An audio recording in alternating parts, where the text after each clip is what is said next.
Hi, Flosstube friends. It's been so long, and I've already got piles falling on me here.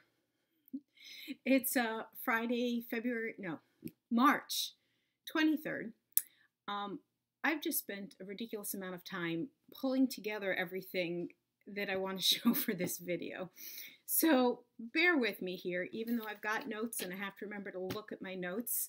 I just have this fear that I'm going to forget things, but we're going to go with it. I'm sorry it's been so long.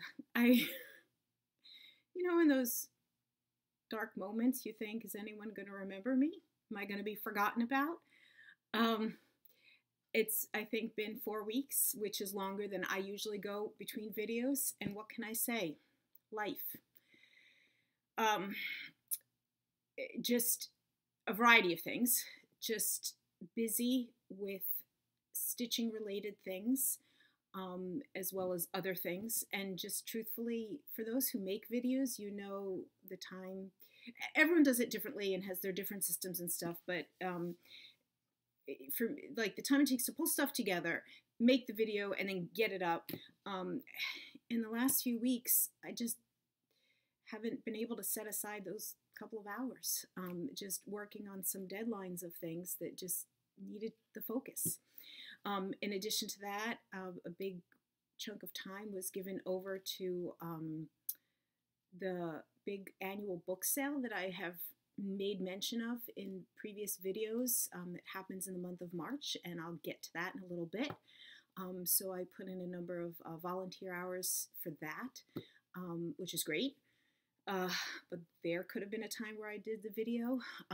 School life is always busy. I'm on spring break now, which is so greatly needed. This past week has been intensely focused on my design work. That was just really what I needed this time for. So lots of things started happening. At the beginning of this month, I was like, I don't have anything to do for a video, but I knew some things would be coming up. Number one, I knew I'd want to talk about the book sale and the things that I would get from there. I knew that I would eventually get new patterns pulled together, and obviously this is my venue, the first place I go to share before I share in other places as well. And then the last piece that, I had to go look this up, but I had it written down, that March 28th, which is just a few days from now, a year ago was the first time I posted a video. So I'm calling this one Happy Flosstuberversary to me. That a year ago I was welcomed into this community, and what a difference it has made, as so many talk about. So it got to this point that all these things converged, and here we are in the later part of March, and I just got way too much stuff to share in this video, and I'm just not going to get to everything, but what that means is that I literally almost have a second video already planned, so it won't be a month until you get the next video. But what I do have is a number of things to share with you, and that's going to include new patterns, so I hope you will be interested in seeing those. I have also a little news section, and I also have what I'm going to call what I want to do to celebrate my Flosstuberversary. It's something that I thought about. Anyway, we'll get to that later on. All right, first thing though, can't get any further without sharing with you this. Michelle Bendy Stitchy starts or among her starting things in her videos, she talks about best new thing in the world. You all need to go and get one of these, people. This is called Alumalite. Lumen no light. Danielle Stitcherista, who is such a gift to our community in all the videos she puts out, including a number of product reviews. And sometime January or so, she had done a review on this is so lightweight, clip-on light. It will clip to Q-snaps, it'll clip to stretcher bars, it'll clip to my scroll frame. I've checked all three. And it's a rechargeable light. So there's the lower setting, there's the higher setting. And obviously, you know, no cords, it's not battery run. It recharges. I haven't pushed its limits, but I think the box says for 6 hours. She showed this as a product review. I had already been vaguely thinking about wanting to get a little light like this because it's good because it will sit on its own. So this is actually also really good for my lace pillow. I have a good light that I use for my lace pillow, but this also has the advantage of also working as a clip because I'm thinking ahead to the retreat, the New Jersey retreat that's happening in May. So I'd vaguely been thinking about it, and then boom, Danielle does a review of one that looked really promising, and I thought about it, and at some point went back and I asked Danielle a couple questions, and anyway, I got one of these. I didn't even take it out of the box. It just sat there for about a week. And then, this was a week or so ago, one of the many March storms that you may have heard about the East Coast having, I lost power.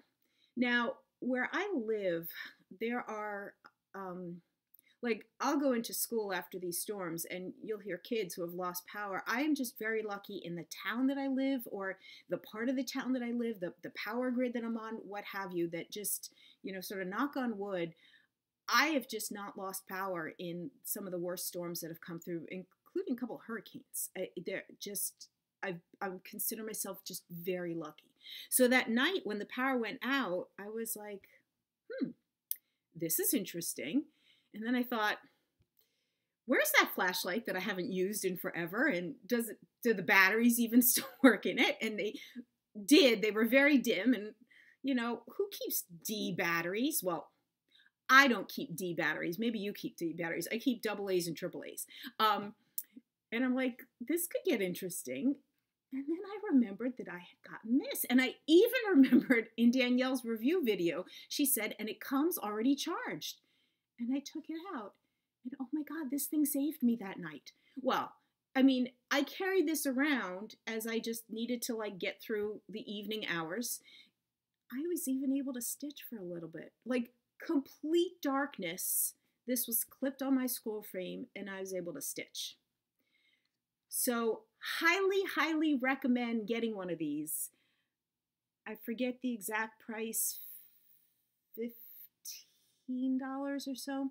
I'm going to put a link below. What I'm going to link is the link to Danielle's review. And then the link below her is to the product. And the reason why is I'm pretty sure she gets a few pennies when you click through her. Let's give her her few pennies, people, for everything she does for the community. If you are intrigued enough and want to get one of these, you know, do it and follow the links below to Danielle's review and then the link to her Amazon, whatever it's called. Sorry, did I say this already? It was I bought it on Amazon, and it was I just can't recommend it enough. And again, rechargeable. Plug it in here. Plug it in. And like I said, it comes in a box this size. It's called a booklight, Luminolite booklight. And I think it's charge lasts 6 to 9 hours depending on brightness setting. Recharge time 4 hours. There you go. Okay. I definitely need, because again, it got me through my night without power and I was so appreciative of it. And like I said, I could stitch pure darkness, but that attached to my scroll rod, I could actually stitch that night. All right. I've made my plug for that. I'm moving into stitching here. I need to share with you all. I shared this on Instagram and I haven't been here for a video to say it since it showed up to me. Saho, who has recently started doing Flosstube videos. She is on Instagram. Both of those, she's Saho_DreamStitch. I think I have that right, and I will link her below. You may have seen her stitching on Instagram and on her Flosstubes. She was stitching one of my designs. And what you didn't know, and what she chose not to share with you, is that she had actually contacted me and said she had purchased a number of my designs, which is wonderful. And she said, I would love to stitch one of them for you to have as a model. And that was so sweet and kind of her. Those of you who have been with me and are following along my designing journey, you know some of the things I've designed, I have models of, but certainly not all of them. My ideas come faster than my fingers can stitch. And that's just the way I've been doing this whole designing thing. So we went a little back and forth. The one we decided on was the birds and the bees. She showed it in her Flosstube videos. I'll link her below. And then one day a package came in the mail from Japan. If you don't know her, she is in Japan. And so she sent this to me. After I have the exhale of getting out the new patterns and all of this that's happening in today's video, my next stage is going to be doing some finishing. This is one of the pieces that I will be framing. So look for that in a future video. But this is a huge, huge thank you to Saho. She did a beautiful job with it. And this is a design that came out last summer. Birds and the Bees of 16. The patterns came from an old pattern book. And as a surprise, as an extra little thing, so she was one of the first people, if not the first. I mean, I'd have to go back and double check, postings. When I first did designs, she had posted a completion of this quilts, the Antioch Quilt Square. Antioch Quilt Square? I forget exactly. I think that's what I've called it. And she posted, I believe it's on Stitch Mania, and I think she was the first one that had finished one of my designs. And she sent it to me so that I could have 2 of her pieces. And this one, I have a few smaller things that I'm going to work on finishing. I'll do either as like a flat or a little pillow. So I have to kind of like even out which ones I'm going to do what with. But that was so generous of her. So thank you so much, Saho. She is a treasure to the community. She sent this beautiful card. Those who are familiar with cherry blossom festivals, cherry blossom seasons, that's certainly what it reminded me of. Thank you so much. And I'm glad I finally had the opportunity. Again, I showed it on Instagram, but I'm glad I can share with the Flosstube world that her gift of generosity to do that for me. How appreciative I am of that. Okay. Looking at my notes, because like I said, I'm kind of fearful that I'm going to forget things today, because that's just where my brain is. All right. I am going to start sharing with you the new patterns I have. There's one in particular that should not be a surprise.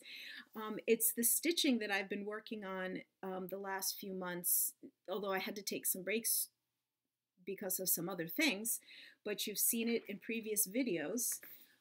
This was a quilt that I saw at the American Folk Art Museum back in the fall, and it is made up of tiny pieces that were all pieces of military uniforms. It is circa 1855 in a private collection, but I just was intrigued by the mathematical challenge, I'll put it that way. These are the colors, to be very specific.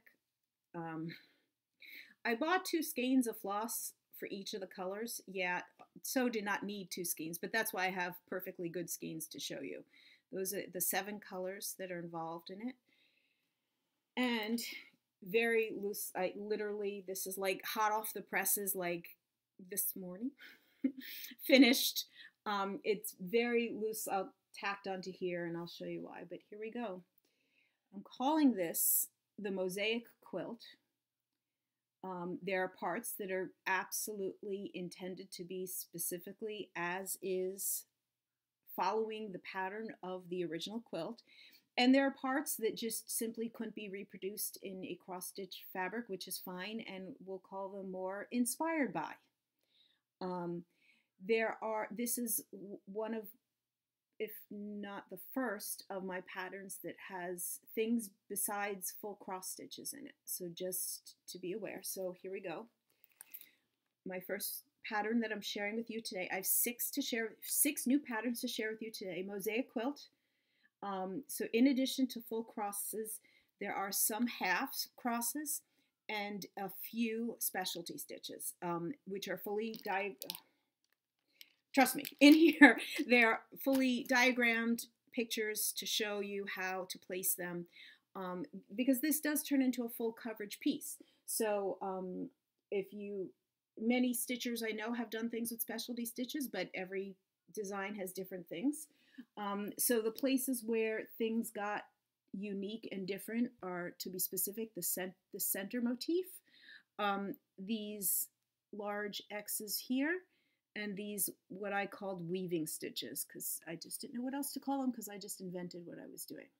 Now, full disclosure, if you have seen my previous videos where I showed stitching this, I thought outside the box. And so if you are wanting to purchase this, just know that this is thinking outside the box, because when you go to stitch it, you will not be stitching it square, although it is actually slightly rectangular. It is not square, it is slightly rectangular. But you will not be stitching it like this, and this is why it's only slightly pinned on here, and also because it was just finished this morning. But again, I will be on a finishing craze soon enough. But as you can see, it is actually stitched on the diagonal. That was the way to make the math of the quilt blocks work, because all of the blocks in the original design, not all, the majority of the blocks were diamonds, not squares. And to reproduce them, this is how I made it work. So if you're a stitcher that likes to do something a little different and wants to try it, I would love for people to give this a try. And if there's interest in it, there's other ones that appeal to me that I might try doing a little bit more of this kind of thinking with. There's been some comments on some posts on Instagram that have said, gosh, it looks like beads. No, so I stitched this on 36 count 1/2. I only went on 36 count because I just wanted to use one strand. It was a little bit of laziness, people. It was, so that's why it's 36 count. 36 count 1 strand over 2 worked perfectly fine, but that made some pretty small stitches. And some folks said, gosh, it looks like beads. No, just, and there's no reason you need to, you could use whatever size you want. So there you go. So the Mosaic Quilt is my first design that I'm sharing with you today. All right, I need like a done pile. Okay.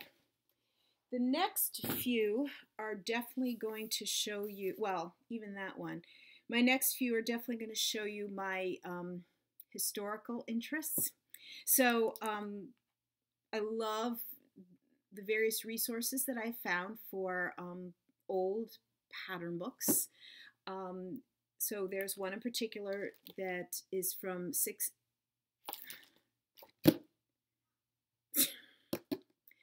Okay. You're going to see in this video something that's wrong on the front, but it is so going to be fixed by the time you see it on Etsy, okay? It's a, because I kept like messing this up multiple times. Okay, it's a book that comes, it's a French book, pattern book from 1603. And I've called this pattern 6 pages from 1603, but you'll see on the front, it's currently called 6 pages from 1607. 1603, I need to fix that, people. Okay, there were, among other things in this book, 6 pages that had these square designs that I loved for their symmetry, for the geometry, they were somewhat floral, but just so appealed to me, and in a lot of ways looked as modern as and ink circles or any geometrical, symmetrical designers that you see nowadays. And yet they're over 400 years old. I mean, that's what I loved about it. I used one of the borders from one of those pages, and I charted out those 6 squares. Now I put them together in one design, which obviously could be stitched this way or this way. And when I was doing out the math of it, I realized how large this works out to be. You know, just for example, if you were to do it on 32 count over 2, exactly as is, yeah, your finished piece would be like 18.5 inches by 12.5 inches. Yeah, and go for it. But I realized, you know, you're getting a lot in this design, maybe more than a person might want. So just so that you know, you also have in here just the border with the corners for 1 square. So if you like this, if the squares appeal to you, but it's too big as is, you can do just 1 square, or you could do the 6 squares separately. 1 square alone, again, just using the 32 count, is about 6 3/4 by 6 3/4. All I put on my Etsy listings, this information about sizes is always one of the pictures on my Etsy listings, so you can get a sense of sizes. And as with all my patterns, I like to give the background information. I just think when I've bought patterns or looked at patterns that have a background piece of information, I love that. So that's what I offer. So you get some background information along with 6 pages from 1603 that I will fix right after I'm done with this filming. Okay. I'll do this one next. No.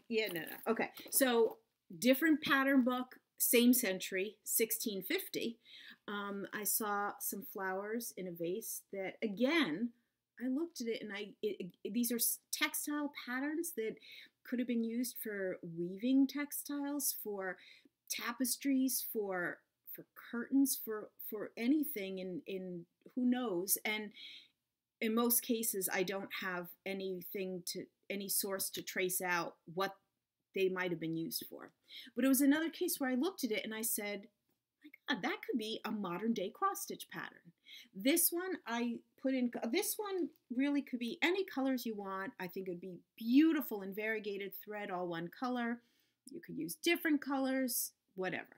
This one, I charted out colors that just spoke spring to me. Because you know what? I'm a little tired of winter. And so I just have pulled out for you here. These are the colors as I have charted them. And please, oh please know that I love the idea of anyone who wants to change any colors to what works for them. So it's a total of, is it 10? 1, 2, 3, 4, 5, 6, 7, 8, 9, 10 colors. The border comes from a different old pattern book. The border comes from 1597 pattern book. But I just think there's something pretty cool about saying I'm stitching this modern day and it looks pretty cool modern day, and yet it's 380 years old or whatever it is. So I'm just calling this one Flowers from 1650. And, you know, again, it's the kind of thing that that title won't make sense unless you read the description, which I've put in my Etsy listing, as well as some information on the back there. Okay. My next pattern, historical, but on a little bit of a different note. A video or two ago, I shared with you a book that it was a library book that I borrowed, but I just thought it would be of interest. And a number of people commented they were familiar with the book or the story about Lady Evelyn's needlework. Lady Evelyn, Scotland, her dates 1868 to 1940, and she was an amazing needlewoman, both in the work that she did and what she collected. And there's a marvelous book, came out in 1988. It's out of print. You can get copies of it without paying ridiculous prices. At least as I have found, although for all I know, 10 of you are going to go try right now and then it'll be impossible. But the collection is, to my knowledge, still at her home, although she basically left there at like age 18 and never went back, which is Blair Castle in Scotland. A little side note, this week I have been binge watching Victoria, the second season of Victoria, which was on PBS, and the episode that takes place in Scotland was filmed it takes place at Blair Castle, and as much as I understand, was filmed at Blair Castle. The Duke of Atholl that's portrayed there is Lady Evelyn's father. Lady Evelyn would not have been born yet. Pretty sure it's her father. It might have been her grandfather. But, like, that's Lady Evelyn's home base, so to speak. And now I'm getting off track. Oh, but I just also have to mention Victoria. If you happen to be watching Victoria, please pay attention to the lace collars. The lace person in me and the lace makers that I interact with have been having such wonderful conversations about the lace, the various collars that the women have been wearing. Now I'm getting off track. All right, Lady Evelyn's Needlework. I showed you a book. There was one particular piece in there that really attracted that really caught my eye. It was a piece of filet lace, which is done with a needle. I think in one of my videos I talked about and showed you a little bit of filet lace that I have done. This right there you go, is a piece. It's not something Lady Evelyn did. It's a piece she collected. And I was just intrigued, so I have charted those two squares. So again, geometric, symmetrical. You could say, in some respects, similar to the 6 pages from 1603 design, but different. It's funny, I put these in the colors of mauve, because of just something I've been reading about the mauve decade of the 1890s. They're not showing up very mauve-like here. But again, one of these designs that could be any color you want, any fabric you want, could certainly be amazing with variegated threads, or do a crazy fabric and a solid color thread. Do them as 2 separate, ornament size, smalls, whatever. But just to have, and then know that you're also getting some backstory about Lady Evelyn, her collection, and what I know. There's not much to be found. There's very little to be found on the internet about Lady Evelyn, and that one book that's been published. So there you go, Lady Evelyn's filet lace. But it's a cross-stitch pattern. It's a cross-stitch pattern. You get both of those squares. Okay. The next pattern. Okay. Was it my last video where I was talking about sitting in the floor of Michael's and laying out threads, and how I put a post on Instagram and conversations about it. And if you listen to Fiber Talk, which you should, because it's amazing and you learn so much, and actually going to come back in a minute with some Fiber Talk stuff anyway, and just how that whole that picture got talked about a little bit as Gary and Christine were debating the idea of sitting on the floor of Michael's and pulling out colors. What was I doing? Because I have a DMC color card. I have most of the DMC threads. Why can't I do it all at home? Well, as I mentioned, my threads are not organized in the best way to do what I was doing, and it really was just better to go there. But it was because I was working on the design I'm about to show you. Heads up. The design I'm about to show you has, pause, 81 colors in it. Now, the vision for this is for the people who have a great collection of DMC and just because they want it, and maybe don't use it that much, and maybe would like to use it, and maybe are people like me who love color. So this design is called Color Thesaurus, and it is inspired by seeing a writer. This was a posting, and I couldn't tell you the original source. I feel like I saw it in more than one place. There was a writer on the internet who was talking about having published a color thesaurus for when she uses colors in her writing, and how she's tired of using red. But she had written out a bunch of words that also describe red. And sometimes one red means something, and garnet means something different than ruby, which means something different than rose, which means something different than brick, and so on. And saying yellow is going to be different than saying butter, then is going to be different than saying mustard, which is going to be different than saying gold, and so on. And the visual that all pulled this all together, well, as someone who loves color, and loves this medium that we have of thread. I just couldn't let this go. And I thought, I want to do something like that with thread. So I didn't use all of her words, and not all of it lent itself to threads. DMC is our common language. There's something that would be so appealing to do something like this with some of the funky names that some of the overdyed threads have. But we'll see. This is the idea I went with for a DMC, and I did this in more or less the color orders that show up in a DMC color card. So they start with red, they progress to pink, purple, blue, green, so on. So there are 9 rectangles with 9 different words for each color for 9 different colors: red, pink, purple, blue, green, yellow, orange, brown, and gray. And I've matched up DMC colors that work decently. I mean, you might have your own opinion on what the color sage is, okay?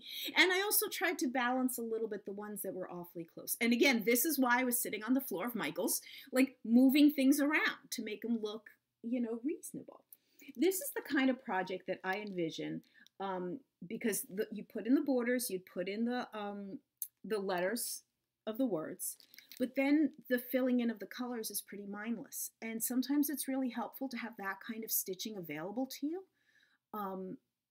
You know, you need your intense focus kind of stitching project, and you need a little bit of a mindless stitching project. And this could definitely become that. Each of these colors requires about 300 stitches. So, you know, you don't need a full skein of floss, but again, I know this is the kind of project that may appeal to those who just have a whole big collection anyway. So I'll be curious to see what the interest is going to be in the color thesaurus idea. As I was laying out all the threads, I'm like, I gotta stitch this, I gotta stitch this, I gotta stitch this, I gotta get this going to have, exactly, as I said, a mindless project, or a project, frankly, I'm thinking about what could I be doing at a retreat where I know my brain is going to be working on so many other little details that I would be afraid to do anything that is too, that I would need too much focus on. Anyway, there you go, color thesaurus. All of those that I just showed you, those 5 are cross-stitch projects, patterns. And then the last thing to share with you, and I hinted at this, but I hadn't even started it at the point I showed you my last video, but if you follow me on Instagram, you've seen it. I now have a 4th canvas work design, 4th square. And, you know, each of these that I do, I like better and better. I'm getting better at doing them. You know, practice. I really like, I've kind of worked, anyway, I like how this came out. The pattern for this is partially what took me so much time this week. I write this, my intention in doing these is, and I write it here, a beginner canvas work design. This assumes little to no experience in canvas work pieces. So I've included diagrams and pictures and diagrams and pictures and instructions, and really trying to walk you through in as much detail as I can. This one goes on for 9 pages. That's pretty detailed to help anyone out.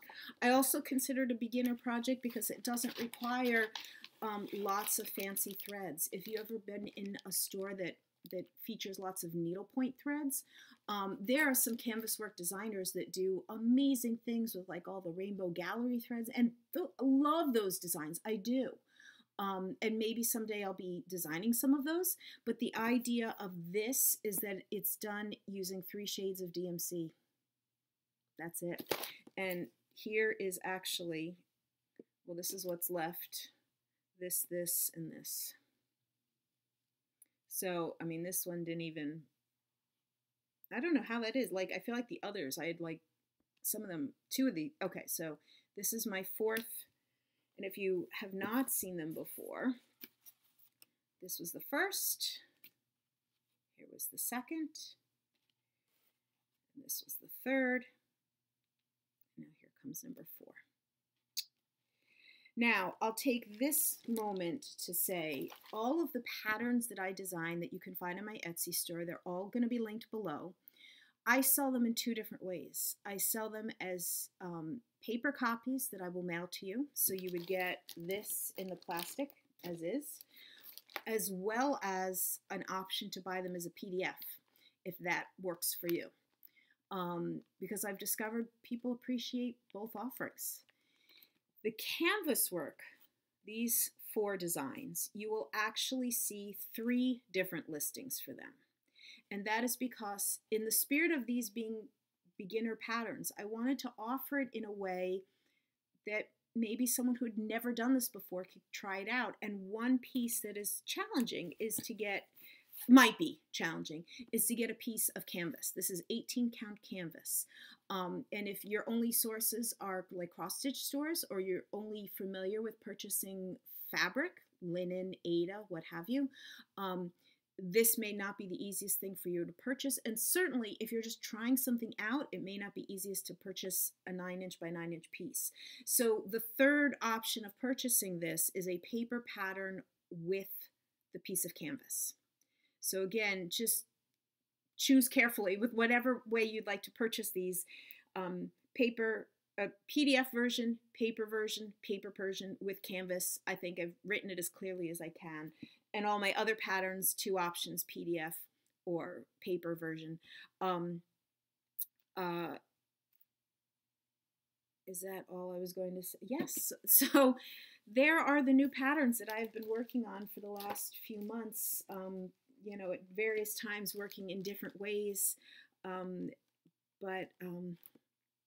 I love doing this designing work, folks. I wish I could spend more of my time, my, you know, overall big picture life time.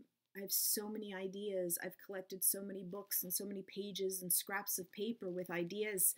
And I just need to keep figuring out how to get the word out about my work.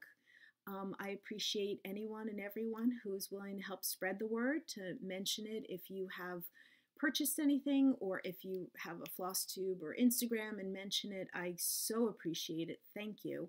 And one of the next things coming is also working on exploring how do I take things to the next level, because I really do want to get my name out there. Along with the mentions I had said before about finishing things. So like I said, I have some ideas. There's a few pieces that I have completed that I want to finish by framing, a few in some other ways. Little question, would love some input here, is about finishing these 4 guys, because I do want to finish them. I have a couple of thoughts, would be interested in opinions here. So I need to show you, you've seen this before. This is a piece that I did about a year ago. This is a needlepoint canvas. This is thread. This is a piece that I designed. So this is canvas, like an artist's canvas. Like some people have started doing canvas finishes with their needlework, cross stitch, what have you. And then, you know, here's a frame. This is a piece of foam board. This is framed as this is finished as it is because I was actually entering it into an art exhibit. Actually twice I've entered into art exhibit. My little push that art exhibits don't need to be just paint and ceramics. You know, that this was made with thread, and thread needs to be represented in those kinds of things. Anyway, so this finishing idea, this idea of fringing, like leaving a little bit of a white margin, fringing, painting the artist canvas a complementary color. What would you think if I finished these 4 guys like that? Not with this piece, like literally the finishing of it would just be on an artist canvas, painted, you know, like this one would be painted a green, this one would be painted a blue, and so on. Like that artist canvas part. So this all started because it was about finding square frames, which are doable. You don't have that many options. And then I just started, you know, the whole thinking outside the box. Loved the idea of finding a way to help it pop. If you can leave a white margin, and then wondered, well, instead of like lacing it or doing something that my brain wants to think this is how I should do it, what if I did something like I did here? Now, I would need to use like a freight check or, you know, something like that just to make sure that things don't get crazy if I do something with these, which I will be, and I'll be talking about that at some point, probably not in this video. What do y'all think of that? It would be different. Different is sometimes good. Let me know if you have any thoughts there. Okay, that was my finishing question. Next thing on my list, I'm so glad I'm looking at my list because I would have forgotten this. Before I move on to anything else, couple of videos ago, I had said, as I have done before, that I love to give away, just as a gift, whenever I have new patterns. You know, if you are interested, this was two videos ago. So, and I continue to like to do this an old-fashioned kind of way, people. I know how to use random.org and all of those kinds of, or number generator things. My God, I've been spending enough time on my computer this week. I'm doing it this way. So I'm going to pull 3 names from here, and you have one, any pattern of mine that you would like, your choice, PDF version, or I'll mail you one. It could be one of the ones that I'm introducing today, but it could also be a previous one. Doesn't matter. So first one is going to be Cindy Jurek. I feel like I've seen your name like on every video that you comment. So that's my first winner for today. Second winner for today, Lori Leonard, I think. And third winner for today is Leona Horn. I think might be the first person that commented on the last video, just because I feel like this was the last name that I wrote down, but I'm not sure about that. So very cool. If the 3 of you, if you happen to be watching this and could be in touch with me, that would be great. Or if not, I will at some point get in touch with you. How can you be in touch with me? Well, very conveniently, I have a mug here, people. Thank you, Olivia and Elena. That says Works by ABC is the name of my store on Etsy. And my email address is worksbyabc@gmail.com, and I'll also put that below. And for those of you who, I just want to assure you, my little sign has not disappeared. So this is certainly how you can get to my store. But again, it's linked below. And my email address, worksbyabc@gmail.com. I'm not done yet, people. I got a lot more still on my list. Okay. I didn't want to leave the patterns to be the last thing. I just want to keep sharing with all of you. And again, there's just been a lot, and it's not all going to finish in this video. That's okay. I'm hitting the highlights here, not the highlights. I'm hitting the time sensitive things. Okay. This next thing falls under the category of a news segment. Because I haven't shared this at all. I didn't put on Instagram or post it anywhere. So this is like you're hearing it for the first time here, people. So I entered a piece in a competition. I've spoken before about entering pieces in Woodlawn. The Needlework exhibit and a few other Flosstubers have talked about Woodlawn. I've entered that for many years. I did not send anything this year. I didn't have anything that was that I had to go there. I have entered in the ANG, American Needlepoint Guild exhibit for the past few years, and I shared with you from this past summer the piece that won lots of awards there. I relatively recently have been learning more and more about the organization called NAN, National Academy for the Needle Arts. And here's where I'm going to bring back Fiber Talk into the conversation. I was listening to the podcast interview with Diane Herman, who is a name that I recognize. She is a teacher. Her does classes. I have not taken any of her classes. It's just a name that I recognized. And so they were interviewing her. I don't know. I don't necessarily listen to them like the week they get broadcast, but I was listening to that interview probably like the beginning of February. And it's a great interview. Like, go listen to that one. She's a fascinating person. And one thing that I was really intrigued about is how when she retired from her academic world, she was a professor, she pursued teaching certification through NAN. And when I look at EGA, Embroiderers Guild of America, and ANG, American Needlepoint Guild, they're two big like yearly seminars. And you read about like the teachers and their, little bios. NAN is the third set of initials that get mentioned, in terms of like teacher certification or things that they've done. And so I just wanted to start learning a little bit more. And Diane Herman in this interview was talking about NAN, the organization, and talking about the yearly, they don't call it seminar, they call it assembly. It's the equivalent. They a bunch of people come together, take classes, but they also have very much a focus on a learning and education piece that really appeals to me.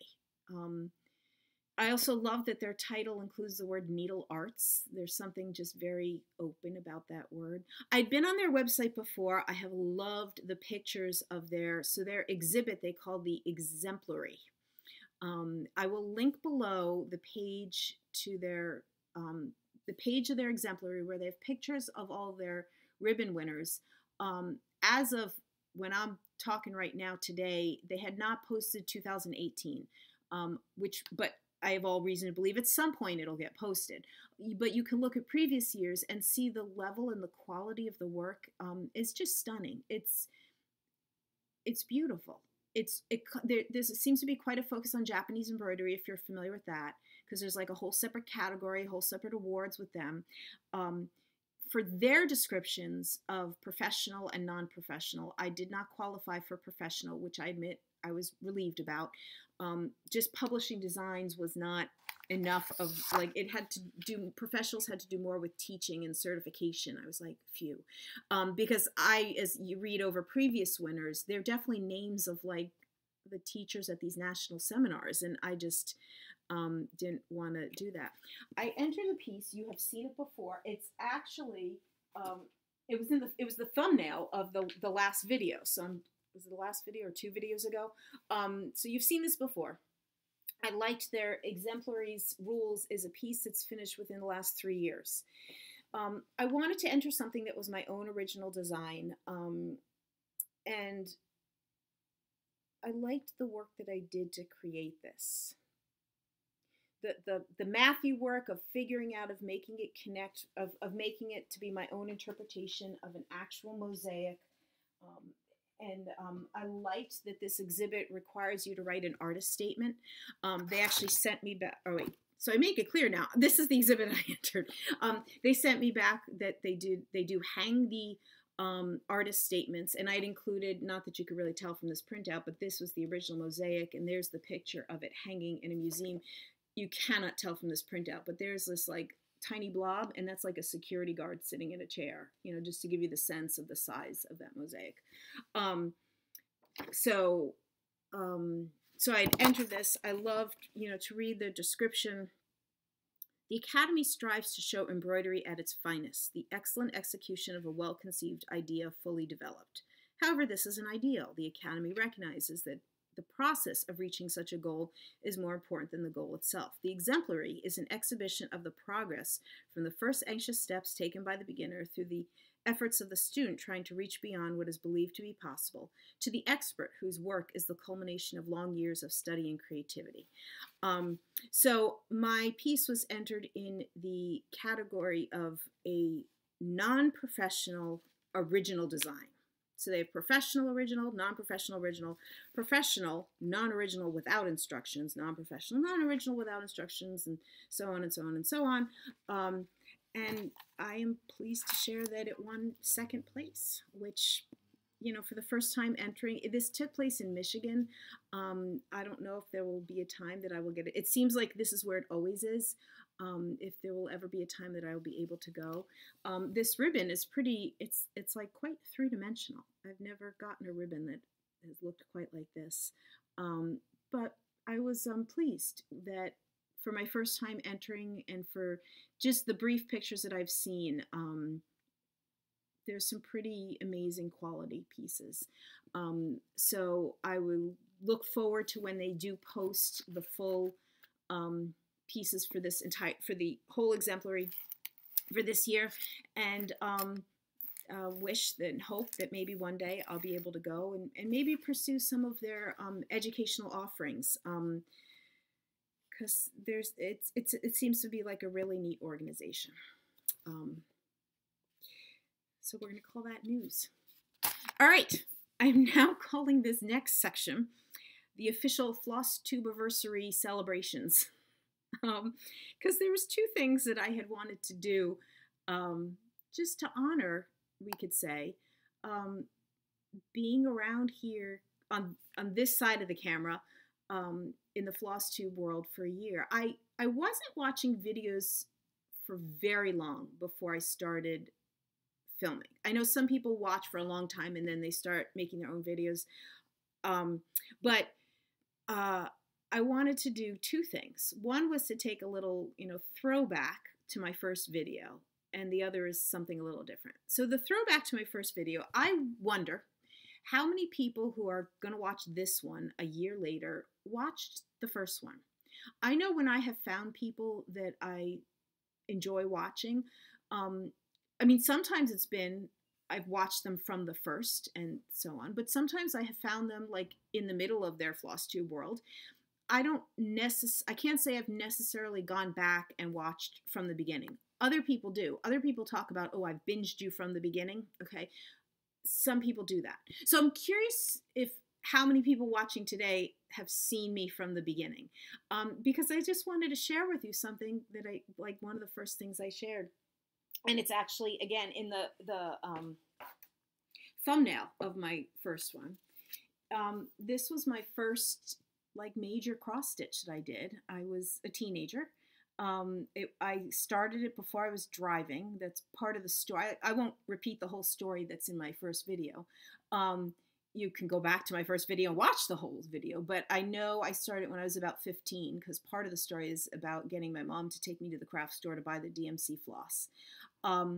This little girl shows up from time to time in various postings that people have seen a picture of her, at a thrift store. Or I know after I showed it, a couple of you, I remember Cindy's cross stitch from one in particular, a few of you were able to get copies of the old magazine that it came in, and we discovered that it's actually published in more than one issue of the magazine. And from time to time, it just gets out there in the world, and I just get amused every time that I see it. I just, that it touches me to think that she's part of my stitching story. And it's just worth me sharing this tidbit with you. So this is the very magazine. I still have it. It's basically falling apart. And the story is that this was sent to me as when I was about 15, to me, my name, not to my parents' name. And it was here's a sample issue of, it's your first trial issue. And it's listed as sample issue. Give this a try. There is no reason that my name would have been on any mailing list at that time. There was nothing in my world that had me in crafty things, not that my parents would have had in crafty things. How in the world I got this free trial issue of cross stitch and country craft why they, they write, "Dear Stitchery Lover, don't you want to subscribe to this magazine?" How is a mystery. And I don't know, but I know that I got this, and when I looked through it and saw, and again, other people have seen this design. Apparently, maybe this issue was put together to send out as a freebie, because other people have shown this little girl in this magazine in other, like with a different front cover. But when I got to the page, again, this is all falling apart. That's why I can't hold it up right now. But when I got to the page that had this picture in it, it's like, I didn't know you could do that with thread. And I just decided I wanted to do it. And, to shorten the story, I did. And again, you could hear the longer story if you go back to my first video. But there's something, whether it be serendipity or karma or the stitchy gods out there, that sent this to me when I was about 15, that truly got me started into stitching. And, there's just something about a story like that. You just never know what's going to be an influence in your life, beyond influence, what's going to be so important in your life. And stitching wasn't so important in my life in high school and college, although it was there. It was certainly there. But as I grew into adulthood, and it grew more and more as a part of my life, I attribute this magazine, which I will never get rid of, and the little girl that I made from it, as such an important part of my stitching story. And I just wanted to revisit that with all of you on my Flosstuberversary. And the other piece of a Flosstuberversary that I thought would be kind of fun to share with you, if you were to look up, like traditional anniversary gifts, the first anniversary is paper. And I was just trying to read up, why is it? And it's, it has its origins in Victorian times when you would like get new stationery with your new name and blah, blah, blah. And whether or not people actually do anything with a first anniversary of paper these days, I don't know. But I thought, well, I could celebrate my first anniversary on Flosstube with a little bit of paper talk. So one thing I haven't shared with all of you is my interest in the paper world. I haven't done much with this in the last few years, but I have a few things that I wanted to share. And a lot of this started a number of years ago when I started doing origami with my math students. Origami is the art of paper folding, and I've brought it into the math classroom in geometry units for years. And that expanded in all kinds of ways. I did not take out any origami stuff for today, although I actually have quite a number of origami books and things with that. I never got into the whole scrapbooking world, and that was partially because I never felt I had things that I really wanted to scrapbook about, if that makes sense. But some time ago, I did start to learn about a few other directions to take an interest that started to interest me a lot. And one of them was about bookmaking. And so a few years ago, I was able to take a class in bookmaking at a place called the North Bennett Street School in Boston. And this is a really fascinating place. It is a craft school. You can take like a 1 or 2 year degree program in bookbinding, piano technology, furniture making, carpentry,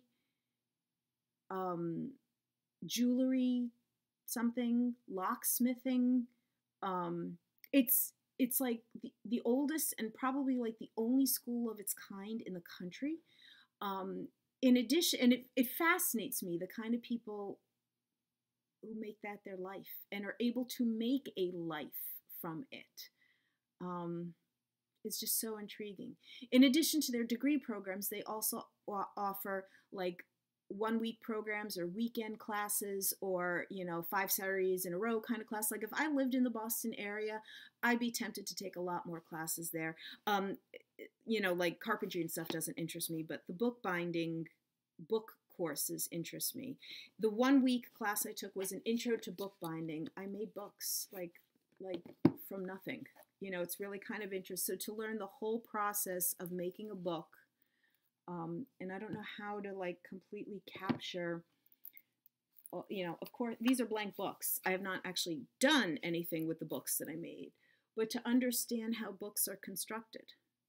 And that's a different way to think about your thinking, your understanding with paper. So in 1 week's time, making 4 books, with each of them having like a new piece of the process involved. Like this one, you could tell the difference from these two to this. This one has the rounded spine, which is a much more common thing, whereas this is a flat spine. The 4th book I gave as a gift to a very, very dear friend, but to understand how books are put together. Now, one thing I've learned is that I'm just not a fan of glue. Like glue and paint. There's a reason why the crafts I do just don't involve a whole lot of glue and paint. I don't like to get dirty. So, I mean, that's one of the reasons why maybe I just haven't pursued too much with this. But, you know, this was one direction I took my interest in the paper world, was to make books. And then about a year or two after I had done this was a week. It might have been during my spring break, or maybe it was during the summer that I was up in Boston and did this. There's a place in New York City called the Center for the Book Arts, Center of the Book Arts. I'll link it below. It just offer courses, again, week-long, weekends, 5 Saturdays in a row kind of thing. If it was easier for me to envision going in and out of the city more often, yeah, there's some pretty cool things there that I would be interested in learning more about. But I took a course there in making, so this is like a hard case, you know, the whole idea of how do you construct a case like this, you know, out of cardboard. How do you like get the edges right? You know, how do you do, and you need to have the right tools, and some of them are not tools that you just buy easily. Some of them that are the good kind are the kind that like a workshop owns. And then the book, again, you know, the fascination with paper, this whole book was this book, not the cover. The book is constructed without any glue. So I loved, you know, the whole idea of how can you make really unique book structures. So I have some other things, I didn't pull them out, but the whole idea of book structures is really interesting. I love that this book structure involved sewing. So there was sewing involved. You can see there. So I have pursued an interest in the paper arts in different ways, but again, not so much in the last few years. But I just thought to share with you a couple of the things that I've made in that vein on my paper anniversary, my first anniversary of Flosstube World. And this is even the kind that has a ribbon, so that makes it easier to pull it out. So I'm already over an hour. I have a ton of books that I got from the big book sale, which literally could be its own video. I have lace that I was going to share with you because I have some things that hang on my wall and some other lace things that I had wanted to share with you that I still haven't shared. I have like plenty of things to make a whole nother video. So what I have in front of me is a lot of stitching in the next couple of months in preparation for the retreat that I'm going on here in New Jersey. That's mostly like secret stitching that I can't share, but I could still do videos and have plenty of stuff to talk about. So I think I'm going to wind this up for today, and just know that it won't be a month until I come back to you. Because I have some other things that I'm just anxious to share. I so appreciate those who come back and spend some time with me. I so appreciate those who leave comments and share their thoughts. I appreciate everyone who's a part of this community, whether you make videos or comment on videos or just watch videos or just send your support in any kind of way. This year that I've been a part of it has meant so much to me. And I think I'm going to leave it at that. Thank you so much. Till next time. Bye.